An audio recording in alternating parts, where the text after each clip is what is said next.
अब बालिन्साको ठाउँमा चाहिँ अब पारसालाई ल्याउन सकिँदैन के। नमस्ते साथीहरू, तपाईहरुलाई मेरो भिडियोमा हार्दिक स्वागत गर्दछु। नेपालको विद्यमान राजनीतिको बहसको रूपमा छेडिएको राजतन्त्र कि गणतन्त्र भन्ने विषयमा नेपालमा एकदमै व्यापक रूपमा बहस भइरहेको छ। यस्तै कुराहरू हामी विदेशमा पनि अछुत रहन सक्दैनौँ। यसको बारेमा के छ, के नेपालमा साँच्चीकै राजतन्त्र चाहिएकै हो या गणतन्त्र फ्लप भइसकेकै हो भन्ने विषयमा के सोच्छन् त यहाँका नेपाली दाजुभाइ तथा दिदीबहिनीहरू। यसको बारेमा विशेष सर्वे गर्न गइरहेको छु। आज नजिकै हुनुहुन्छ हाम्रो दाइ। के नेपालमा साँच्ची गणतन्त्र चाहिएकै हो त दाइ? राजतन्त्र चाहिएकै हो त? राजतन्त्र चाहिएको छैन। राजतन्त्र कुनै पनि हालतमा आउनु पनि हुँदैन। हजुर, किन भन्दा अगाडि बढिसक्यो, गणतान्त्रिक देश भइसक्यो। योभन्दा उन्नत खालको विकल्पहरू ल्याउन सकिन्छ, जनतालाई अझै अधिकार दिन सकिन्छ। हजुर, ब्याक भएर फर्केर पुरातन सोच, पुरातनवादी या राजतन्त्र चाहिँ आउने कुरा त्यो कल्पना पनि गर्न सकिँदैन। अनि के अब नेपालमा अहिले त अब जनताहरू त धेरै उर्लिसकेका छन्। हजारौँ जनताहरू, जबकि 2062-63 को जनआन्दोलन जस्तो जनसङ्ख्याहरू काठमाडौँमा उत्रियो। अस्ति एउटा राजाको एउटा सामान्य अपिलमा भने के नेपालका जनताहरू के सन्तुष्ट छन् त गणतन्त्रबाट? होइन नि, त्यो भिड भनेको त्यो 8-10 हजारको भिड आउँदैमा व्यवस्था पल्टिने, व्यवस्थाप्रति खतरा छ भन्ने कुरा म चाहिँ सोच्दिनँ। अथवा नेपालको अब त्यस्तो बुद्धिजीवी वर्ग नि खासै त्यो कुरालाई फर्किन्छ भनेर सोचेको छैन। तर के हो भन्दाखेरि यो आन्दोलनले फेरि यी गणतन्त्रवादी नेताहरूलाई चाहिँ सचिनुपर्छ, अब केही गर्नुपर्छ भन्ने सन्देश चाहिँ पक्कै दिएको छ है। छोटो रूपमा तपाईँ भन्न चाहनुहुन्छ कि नेपालमा गणतन्त्र नै ठिक हो, उन्नत गणतन्त्र चाहियो भन्न खोज्नुभयो हो? यो त बिल्कुलै गणतन्त्रलाई छोडेर राजतन्त्र त ल्याउनु भनेको एकदम मूर्ख काम हो। एकात्मक राज्य सत्ता भनेको कहिले पनि राम्रो हुँदैन। त्यसले चाहिँ हरेक व्यक्तिको अधिकारहरू कुण्ठित गर्छ होइन, स्वतन्त्रलाई चाहिँ कुण्ठित गर्छ। त्यो कुरामा अहिले मान्छे जुन तरिकाले फ्रिडम छन्, यसलाई नेपाली जनताले पनि सही सदुपयोग गर्न सकेका छैनन्। अहिले नेपाली जनताले बढी हक अधिकार पाएर राजतन्त्र के हो भन्ने बुझेका छैनन्। तर पछि ती राजतन्त्र आएपछि बोल्ने हकदेखि लिएर आफ्नो मौलिक हक अधिकार पनि कुण्ठित गरेर राख्छन्। हस् दाइ, अलि लामो हो अनि तपाईँलाई धन्यवाद। अरूलाई पनि सोध्नुपर्छ। अनि समय मिल्यो भने तपाईँ राजनीतिमा अलिकता दखल राख्नुहुन्छ जस्तो लाग्यो।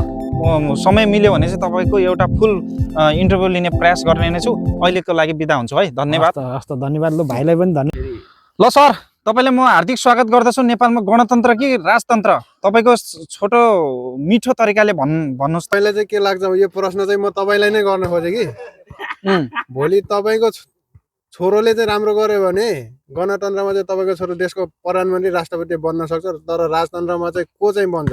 अहिलेको नेताहरूको प्रवृत्ति चाहिँ ठिक छैन। हेर्नु, हजुर, अवस्था चाहिँ बदल्नुपर्छ। तर त्यो व्यवस्था चाहिँ अहिलेको व्यवस्था जतिको सुन्दर व्यवस्था भनेको भोलि मैले राम्रो गरेँ भने म पनि प्रधानमन्त्री बन्न सक्ने मेरो पनि क्षमता हुन्छ। जसको क्षमता छ त्यो हुनसक्छ।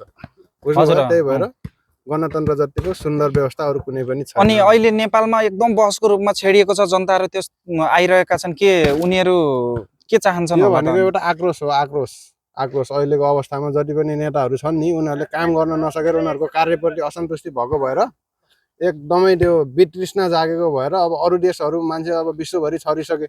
पहिले अब सूचना सञ्चारको माध्यमहरू त्यति प्रशस्त थिएन। त्यसले गर्दा मान्छेलाई केही पनि ज्ञान हुन्थेन। अहिले विश्वभरिको सबै कुराहरू हेरिरहेका छन् मान्छेले, अरूको देशसँग कम्पेयर गर्छन्। युवाहरूको आक्रोश अब यत्रो गणतन्त्र लोकतन्त्र आएको पनि धेरै वर्ष भइसक्यो, तर पनि देशको अवस्था बदलिन नसकेको भएर, भ्रष्टाचार बढेको भएर त्यो चाहिँ एउटा अब राजा नै ठिक छ, यो हजारवटा राजा भन्दा एउटा राजा ठिक छ भनेर त्यो जनताको आक्रोश मात्रै हो। ल हस्, धन्यवाद। तपाईँको महत्त्वपूर्ण समयको र महत्त्वपूर्ण विचारको लागि विशेष धन्यवाद दिन चाहन्छु। ल, हाम्रो एउटा दाइ हुनुहुन्छ, हाम्रो एकदम भलिबल खेलाडी हुनुहुन्छ। उहाँ खै इन्टरभ्यू दिन मानिराख्नु भएको छैन, तर उहाँ चाहिँ राजनीतिमा एकदम चासो राख्ने हो। काम गर्दा गर्दै पनि नेपालको इन्टरभ्यू हेर्नुहुन्छ। ल भन्नुहोस् दाइ, नेपालको बहसको रूपमा छेडिएको राजतन्त्र कि गणतन्त्र, तपाईँ केमा राजी हुनुहुन्छ? आफ्नो तर्क 2 मिनटमा सघाउनु होला। तन्त्र त राजतन्त्र पनि ठिक होला। त्यतिखेर पनि राजाकै नियतको कारणले गर्दाखेरि राजतन्त्र गयो। त्यसको लागि नेताहरूले चाहिँ गणतन्त्र ल्यायो। गणतन्त्र चाहिँ राजतन्त्र भन्दा चाहिँ राम्रै हो। तर हाम्रो देशको नेताहरूको नियतमा चाहिँ गतिलो देखिएन। यिनीहरूको नियत नै आफू नै राजा जस्तो हुन खोजेको कारणले चाहिँ नेपालीहरू चाहिँ धेरै वितृष्णा भयो।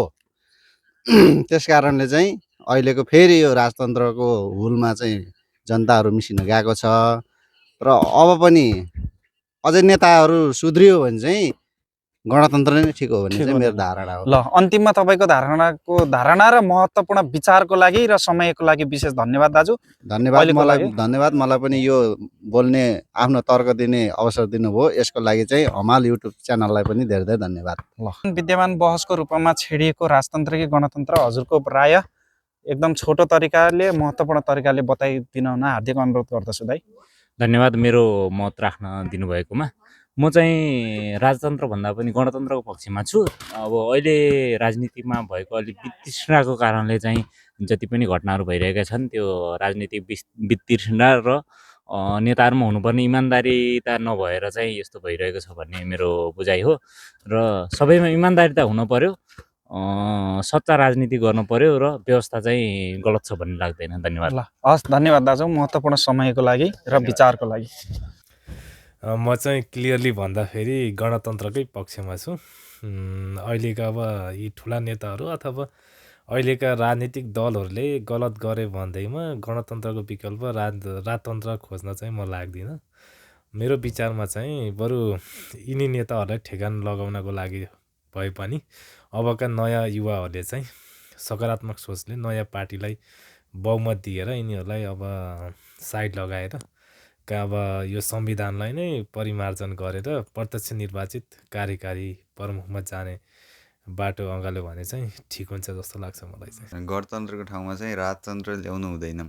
2-4 जना झोले नेताले गर्दाखेरि गणतन्त्र कहिले दूषित हुन सक्दैन, यो दूषित गराइएको मात्र हो।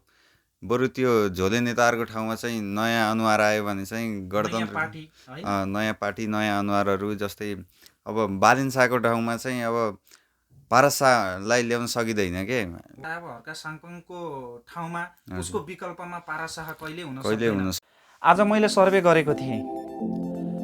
अधिकांश मान्छेहरूको राय र उनीहरूको विचार भनेको गणतन्त्रमा अलि बढी देखिएको छ। किन भन्दाखेरि सबैले गणतन्त्र व्यवस्था ठिक छ, किन भन्दाखेरि भोलि जुनसुकै नागरिक पनि राष्ट्र प्रमुख बन्न सक्छ। तर राजतन्त्र भनेको एउटा परिवारवाद हो भन्ने कुरा देखाउनु भएको छ। उहाँहरूको विचारबाट यो प्रमाणित हुन्छ कि देशमा अझै पनि गणतन्त्रको विकल्प छैन भन्ने भइरहेको छ।